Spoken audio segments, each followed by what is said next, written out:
Rose വളരെ sensitive ആയിട്ടുള്ള plant ആണ്. അതുകൊണ്ട് തന്നെ അത് വളർത്താനും വളരെ ബുദ്ധിമുട്ടാണ്. ചില കാര്യങ്ങൾ ശ്രദ്ധിക്കേണ്ടത് അത്യാവശ്യമാണ്.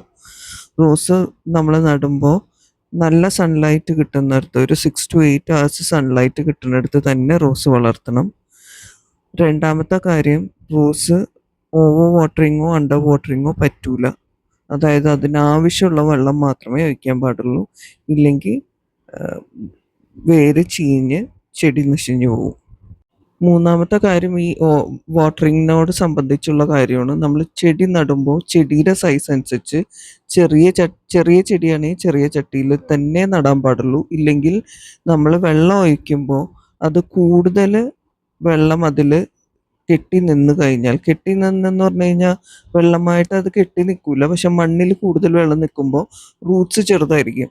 അപ്പം അതിന് വലിച്ചെടുക്കാൻ പറ്റാതെ അത് അവിടെ വെള്ളം അതിലിരുന്ന് റൂട്ട്സ് ചീഞ്ഞ് നശിഞ്ഞു പോകും, വലിയ ചട്ടിയാണെങ്കിൽ. അതുകൊണ്ട് എപ്പോഴും ചെറിയ ചെടികൾ ചെറിയ ചട്ടിയിൽ തന്നെ വളർത്തണം. വലുതാവുന്ന അനുസരിച്ച് മാത്രമേ വലിയ വലിയ ചട്ടികളിലേക്ക് അത് മാറ്റാൻ പാടുള്ളൂ. അല്ലാതെ എല്ലാവരും പറയുന്നത് പോലെ വലിയ ചട്ടിയിൽ വെച്ച് കഴിഞ്ഞാൽ നല്ലോണം വലുതാകും എന്നുള്ളത് ഒരു തെറ്റിദ്ധാരണ മാത്രമാണ്. ചെടി ചത്തു പോകുള്ളൂ. അടുത്ത പോയിന്റ്, റോസ് ഒരു ഹെവി ഫീഡറാണ്. അതുകൊണ്ട് നമ്മൾ ഇടയ്ക്ക് ഫെർട്ടിലൈസ് ചെയ്ത് കൊടുക്കണം.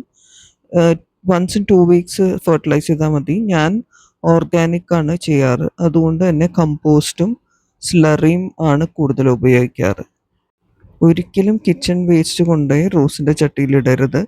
കുറച്ച് നാളൊക്കെ നല്ല പൂ ഉണ്ടാകും. അതുകൂടാതെ പ്ലാന്റും ഹെൽത്തി ആയിരിക്കും. കുറച്ച് കഴിയുമ്പോൾ റൂട്ട് ചീഞ്ഞ് ചെടി ചത്തുപോകും. നെക്സ്റ്റ് വെരി ഇമ്പോർട്ടൻ്റ് ആയിട്ടുള്ള ഒരു പോയിന്റ്, പെസ്റ്റിസൈഡ്സ് ഉപയോഗിക്കുന്നതാണ്. ആഴ്ചയിൽ ഒരു പ്രാവശ്യം എന്തായാലും റോസിന് പെസ്റ്റിസൈഡ്സ് ഉപയോഗിച്ചിരിക്കണം.